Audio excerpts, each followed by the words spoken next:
Hello guys, இன்னைக்கு நம்ம பார்க்க போகிறது beginning after the end episode 3 தான். ஸோ வீடியோக்குள்ளே போகிறதுக்கு முன்னாடி மறக்காமல் ஒரு லைக்கை போட்டுருங்க. அதே மாதிரி இது வரைக்கும் மற்ற எபிசோடெலாம் நீங்கள் பார்க்கலையா, மறக்காமல் செக் அவுட் பண்ணிக்கோங்க. 2வது எபிசோட வேற ஒரு சேனலில் போட்டிருப்பேன். பிளேலிஸ்ட்டோட லிங்க்கை கீழே கமெண்ட்லேயும் டிஸ்கிரிப்ஷன்லேயும் இருக்குது, போய் செக் அவுட் பண்ணிக்கோங்க. சரி வாங்க, நம்ம டைம் வேஸ்ட் பண்ணாமல் எப்பிக்குள்ளே போகலாம். எப்பிக்கோட ஸ்டார்டிங்லேயே ஒரு பொண்ணோட வாய்ஸ் தான் கேட்குது. நான் ஒரு விஷயத்தை கண்டுபிடிச்சிருக்கேன், அது ரொம்ப பிரிட்டியாக இருக்கு. ஆனால் இதே மாதிரி போச்சுன்னா ஏதாச்சும் தப்பாக நடக்கும் வாய்ப்பு இருக்கு. இந்த மாதிரி வாய்ஸ் கேக்குது. நம்ம ஆத்தர் முன்னாடி ஏதோ ஒரு மிருகம் மாதிரி ஒரு விஷயமும் நிக்குது. நம்ம ஆத்தருக்கும் அவன் எங்க இருக்கான், எதுக்கு அவன் இங்க இருக்கான் எதுவுமே தெரியல. அப்படியே அவன் தாக்க போனாலும் அது அப்படியே தள்ளி விட்டது. அப்புறம் தான் அந்த மிருகமே ஒரு விஷயத்த சொல்லுது, நான் ஒன்னும் உன்னோட எனிமி இல்ல, நான் உன்னோட பக்கம் தான். இதை கேட்கிற ஆத்தருக்கு அங்க எதுவுமே புரியல. அந்த மாஸ்டரும் அப்படியே போய் ஏதோ ஒரு விஷயத்த அங்க எடுக்குது. நம்ம ஆத்தர் எவ்வளவு ஹைட்ல இருந்து விழுந்தோம், எவ்வளவு தூரம் அவன் உயிரோட இருக்கிறதே ஒரு பெரிய விஷயம் தான். அதுக்கு நீ எனக்கு கிரேட்ஃபுல்லா இருக்கணும். ஃபர்ஸ்ட் விஷயம், நீ இதை சாப்பிடணும், இல்லைன்னா நான் ஆன்சரை கொடுக்க மாட்டேன். இதனால ஆத்தரும் அதை சாப்பிட ஆரம்பிக்கிறான். ஹேய், நீ அதை நல்லா சூ பண்ணி சாப்பிடணும். அப்புறம் தான் அங்க ஆத்தரே கேட்கிறான், ஆமா என்னோட அப்பாவை பத்தியும் அம்மாவை பத்தியும் உனக்கு ஏதாச்சும் தெரியுமா?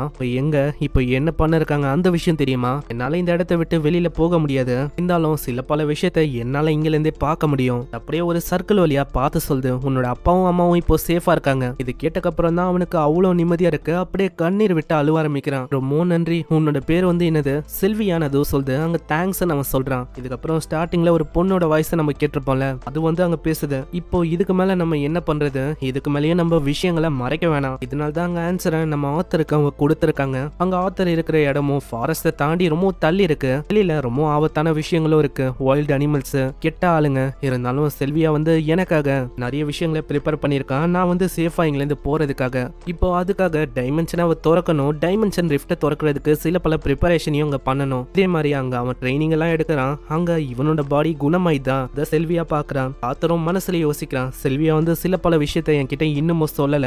அவ என்னதான் எவ்வளவு பயங்கரமா இருந்தாலும் நானே ஸ்டார்டிங்ல ரொம்ப பயந்து போனேன். நான் அதுக்கப்புறம் தான் எனக்கு தெரிய வந்தது, இந்த மாதிரி இவ பயங்கரமானவளா இருந்தாலும் அவளுக்குள்ள ஒரு நல்லவ இருக்கா. இதுக்கப்புறம் அவன் ட்ரைனிங் எடுக்கிறானா, அதை பார்த்தது சொல்லுது, பரவாயில்லையே, ஆனா கூறலாம் அதுக்குள்ள உன்னால யூஸ் பண்ண முடியுதா? ஆனா இதுக்கு ஆச்சரியமா எனக்கு இல்ல. அப்பனா உன்னால இதையும் பண்ண முடியும். அதை பத்தி நம்ம ஹீரோக்கு தெரிஞ்சிருக்க. அவ மேஜிக்கை அப்சர்வ் பண்றா. எப்படின்னா, வானத்துல பறக்கிற ஒரு ஏர்கிராஃப்ட் நடுவுல ஃபியூல ஃபில் பண்ணா எப்படி இருக்கும், அந்த மாதிரி ஒரு விஷயம் தான் இது. அதுக்கப்புறம் தான் அதை பத்தி அது சொல்லுது. இது செஞ்சுரிஸ்க்கு முன்னாடியே நார்மலான ஹியூமன்ஸ் எல்லாம் அப்படியே தான் இதை பயன்படுத்துவாங்க. இந்த காலத்துல இதை பீஸ்ட் மானா அப்படின்னு தான் எல்லாருக்குமே தெரியும். ஒரு நேச்சுரல் திங் தான், அதாவது பிரீத்திங் மாதிரி. இந்த மாதிரி ஒரு எபிலிட்டியை நீ விரும்புறியா? அங்க ஒத்துக்கிறான். சரி, இந்த பவர் உனக்கு கிடைக்குதுன்னே வச்சுக்கோ, அப்புறம் நீ என்ன பண்ணுவ? அதுவா, அங்க பழைய விஷயத்த அவன் யோசிக்கிறான். அது யோசிச்சுட்டு அவன் கோவமா சொல்றான், எங்களை யாராச்சும் தாக்க முயற்சி பண்ணா உங்களை நான் ஒண்ணுமே இல்லாம ஆக்க போறேன். இதனால அது பயங்கரமா தாக்கிது. ஆமா, நீ எதுக்கு என்ன தாக்குன? நான் ஒன்னும் அந்த மாதிரி எக்ஸ்பிரஷனை வச்சு யாருக்கிட்டையும் அந்த மாதிரிலாம் சொன்னதில்ல. ஆமா இல்லையா, பின்ன நம்ம டிஃபீட் பண்ணோம்னா அதெல்லாம் பண்ணி தானே ஆகணும். ஏன்னா அப்படிதான் என்னோட பழைய வாழ்க்கையில ஒரு ஸ்ட்ராங்கஸ்டான கிங்கா நான் மாறினேன். நீ என்ன யோசிக்கிற, எல்லாரையுமே கொண்டு உன்னோட தாட்ஸை ஃபில் பண்ணலான்னு யோசிக்கிறியா? அது ஃபன்னா இருக்கும் நீ யோசிக்கிற. ஆனா நான் உண்மையிலேயே இன்னமும் ஹார்டா ஹிட் பண்ணிருக்கணும்னு நினைக்கிறேன். ஆத்தர், அது என்ன உனக்கு வலிக்குதா? இல்ல வலிக்கல, என் கைய பாத்தியா, இதே கைதான். இதால உன்னோட உடம்ப அப்படியே கிழிக்க முடியும், அதே டைம்ல சாஃப்டாவும் தொட முடியும். எப்படி ஆசைப்படுற சாஃப்டானது இப்ப புரியுதா? இந்த மாதிரி கோவம், இந்த வயலன்ஸ், இதெல்லாம் டக்கு டக்குன்னு அங்க எரியும். இதனால்தான் வயலன்ஸ் அப்பேரே ஆகுது. அங்க இப்பதான் அது விஷயங்களையே சொல்லுது. அதாவது நம்ம ஹீரோவா அது காப்பாத்தி இருக்கல, நீ தப்பான பாதைக்கு போக கூடாதுன்னு அது ஆசைப்படுது. நம்ம செல்வியாவை பத்தி நம்ம ஹீரோக்கு நல்லாவே தெரியுது. அந்த மாஸ்டர் நம்ம ஹீரோவை பத்தி நிறையவே புரிஞ்சு வச்சிருக்கு. சரி, இப்போ நீ சொல்லு, நீ ஸ்ட்ராங் ஆயிட்ட, இந்த மாதிரி டைம்ல நீ என்ன பண்ணுவ? நான் எல்லாரையுமே ப்ரொடெக்ட் பண்ண போறேன். நல்ல விஷயம். இந்த சைடு இன்னொரு சவுண்டும் கேக்குது, செல்வியா நீ எங்க ஒளிஞ்சு நின்றாலும் நான் உன்னை விட போதில்ல அப்படின்னு ஏதோ ஒரு உருவம் அங்க பறந்து போகுது. அதுக்கப்புறம் சீன் அப்படியே பாஸ்ட்டுக்கு போகுது. நம்ம கிங்ரே அவர் ஒரு போஸ்டரை பாத்துக்கின்னு யோசிக்கிறாரு. உலகத்துல குழந்தைகளோட ரேட் கம்மியாகுது, அதே மாதிரி வார் அதுவும் அதிகரிக்குது. இதை பத்திலாம் அங்க யோசிச்சுக்கினே அவர் வேற ஒரு இடத்துக்கு போறாரு. இந்த சைடு அங்க அது சொல்லி கொடுக்க ஆரம்பிக்க நம்ம ஆத்தர் அதை கத்துக்கிறான். திடீர்னு செல்வியா அப்படியே தள்ளி விட்டுறா. அங்க இதுமே நம்ம ஆத்தருக்கு புரியல. ஆத்தர் வெளியில வராத, அங்க நம்ம பார்த்த அந்த உருவம் அது இங்க வந்திருக்கு. ரொம்ப ஆச்சரியமாயிட்டேன், ஏன்னா நீ இந்த இடத்துல இருக்க. அதுவும் அங்க கூப்பிடுது, செல்வியா நீ வரப்போது இல்லையா? அவ வரதுக்கு தயாராவே இல்ல. நீ இதே மாதிரி பண்ணந்தா கண்டிப்பா டெத் உன்னை தேடி வரப்போகுது. அப்படியே அது பயங்கரமா தாக்குது. இதனால அவ அப்படியே சைடா போய் விழுறா. நீ கவலைப்படாத. அங்க திடீர்னு அவ ஏதோ ஒரு பவர் யூஸ் பண்றா. அந்த இடத்துல அவளோட உருவமே அப்படியே மாறி போகுது. முட்டாள், நீ எதுக்கு இதை பயன்படுத்தின? அதனால நீ சீக்கிரமா சாக போற. எனக்கு அதை பத்திலாம் கவலை இல்ல, நான் ஹாப்பியா வாழ்ந்துட்டேன். அப்படியே அவ ஏதோ ஒரு பவரை யூஸ் பண்றா. அந்த இடமே உறைஞ்சு போயிடுது. ஆத்தர் வெளியில வா. ஆத்தர் ஆத்தரும் வெளியில வரான். அங்க ஆத்தரும் ரொம்ப ஆச்சரியமா வரான். நீ வந்து ஒரு டிராகனா? மக்கள் எல்லாருக்குமே இந்த உருவம் அப்படிதான் தெரியும். அங்க செல்வியாவும் இப்பதான் ஒரு விஷயத்த சொல்றான். நான் வந்து போர்ட்டலை உருவாக்கிட்டேன். அங்க போறதுக்கு முன்னாடி ஒரு விஷயத்தையும் அவன் வந்து கொடுக்குறான். அங்க ஒரு ஃபெதரும் ஒரு முட்டை மாதிரி ஏதோ ஒரு விஷயமும் வந்து தொட்ட அத்த செகண்டே அவன் கையிலலாம் மார்க் வந்து உருவாகுது. நான் வந்து உனக்கு சொல்லி தந்திருக்கேன், நீ வந்து எப்படி சர்வே ஆகணும், நீ எப்படி அங்க போகணும்னு வந்து மறக்காத. நான் வந்து உன் கூட ரொம்பவும் சந்தோஷமா இருந்தேன். இங்க அங்க திரும்பவும் போறதுக்கு முன்னாடி அதே விஷயத்த அது கேக்குது. இந்த பவர் அடைஞ்சக்கு அப்புறம் நீ என்ன பண்ணுவ?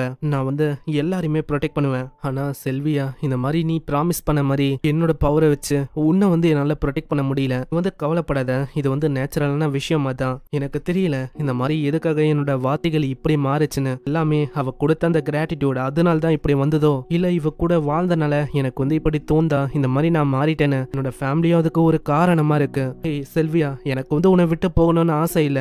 என்னோட ஃபேமிலி மாதிரி, அதாவது நீ எனக்கு அம்மா மாதிரி, இல்லனா நீ எனக்கு கிராண்ட்மா மாதிரி. என்ன சொன்ன? அந்த வார்த்தையை திரும்பவும் சொல்ல முடியுமா? கிராண்ட்மா. அது கேட்டோடனே அவளுக்கு கண்ணீராவது. அப்படியே அவ போக சொல்றான். அங்க அப்படியே ஹீரோவும் போயிடறான். ஆனா அவனுக்கு ரொம்ப ஒரு மாதிரி கவலையா இருக்கு. அங்க போகணும்னு அவனுக்கு விருப்பமே இல்ல. இருந்தாலும் போர்ட்டலுக்குள்ள போனவனே அவனால வெளியிலே அங்க வர முடியல. அப்படியே அவன் போயிடறான். அங்க போன அத்த செகண்டே அங்க பவர்லாம் போயிது. திடீர்னு அதுக்கு பயங்கரமா அடிப்பது. என்ன செல்வியா, அதுக்குள்ள நீ இறந்து போயிட்டியா? உனக்கு என்ன நல்லாவே தெரியும். அங்க திரும்பவும் வாயத்தை வந்து ஒரு பயங்கரமான அட்டாக்க வந்து திரும்பவும் அந்த பொண்ணோட வாய்ஸ் கேக்குது. பண்ண வேண்டிய விஷயத்த பண்ணிட்டேன், இதுக்கப்புறம் உன்கிட்ட தான் எல்லா விஷயமும் இருக்கு. அதனால குட்டி ஆத்தர், உனக்கு வந்து புரியுதுல. ஆனா என்னன்னு தெரியல, எனக்கு ரொம்ப சோகமா இருக்கு. எனக்கும் புரியுது உன்னோட வார்த்தைகள் எல்லாமே சோகத்தால முழுங்கி இருக்குன்னு. ஆனா அந்த வார்த்தைகளை நீ சிரிப்போட காட்டணும். இல்ல என்னால முடியாது. இல்ல ஆத்தர், உன்னால முடியும். நீ வந்து ஸ்டெப் பை ஸ்டெப் உன்னையே மாத்திக்கணும். ஏன்னா உன்னை பத்தி எனக்கு நல்லாவே தெரியும். அந்த ஸ்ட்ராங்கஸ்ட் கிங்க பத்தி எல்லாம் சொல்ல அவன் ஆடி போயிடறான். ஏன்னா இவனோட பாஸ்ட் லைஃப பத்தி எல்லாம் செல்வியாக்கு தெரிஞ்சிருக்கு. நீ வந்து உன்னோட லைஃப போன வாட்டி மாதிரி கழிக்க கூடாது. அந்த ஆங்கர், அந்த ஹேட்ரேட், அதை வந்து நீ எப்பயுமே உனக்குள்ள வர வைக்க கூடாது. ஏன்னா இந்த லைஃப் இதுல லைட்டோட பிளெஸிங் வந்து இருக்கு கிங்கரே. நான் எதிர்பார்க்கல நம்ம செல்வியாக்கு என்ன பத்தின உண்மை, அதாவது என்னோட பாஸ்ட் லைஃப் எல்லாம் தெரிஞ்சிருக்கு. இதுக்கப்புறம் அவன் காட்டுல இருக்கான். அங்க செல்வியாவை நினைச்சு அவனுக்கு அழுகையாவது. இந்த இடத்துல ஏதோ ஒரு விஷயம் வர மாதிரி இருக்கு. இதுக்கப்புறம் தான் வேற லெவல்ல இருக்கும். மிஸ் பண்ணாம பாருங்க. மறக்காம நம்ம சேனலை சப்ஸ்கிரைப் பண்ணிக்கோங்க. ஏன்னா அப்பதான் இதுக்கப்புறம் வர எல்லா எபிசோட உங்களை தேடி வரும். 2வது எபிசோட நான் சொன்ன மாதிரி 3.0, அதாவது நம்ம 3rd சேனல்ல அப்லோட் பண்ணிருக்கேன். நம்மளோட மத்த சேனலோட லிங்க் எல்லாமே ஹோம் பேஜ்ல நல்லா கீழே ஸ்க்ரால் பண்ணாலே இருக்கும். 3.0ல ஆன்கோயிங்கும், அனிமே பை 2.0ல மான்வாவும் ஓடின்னு இருக்கு. மான்வாக்குன்னு தனியா சேனல் இருக்கு, அதையும் நீங்க செக் அவுட் பண்ணிக்கலாம். அதே மாதிரி பிளேலிஸ்ட்டை செக் பண்ணுங்க, புதுசா அனிமேஸ் எல்லாம் ஆட் பண்ணிருக்கேன். நான் உங்களை அங்க இல்ல வேற ஒரு புது எபிசோட்ல சந்திக்கிறேன். அது வரைக்கும் சைனரா.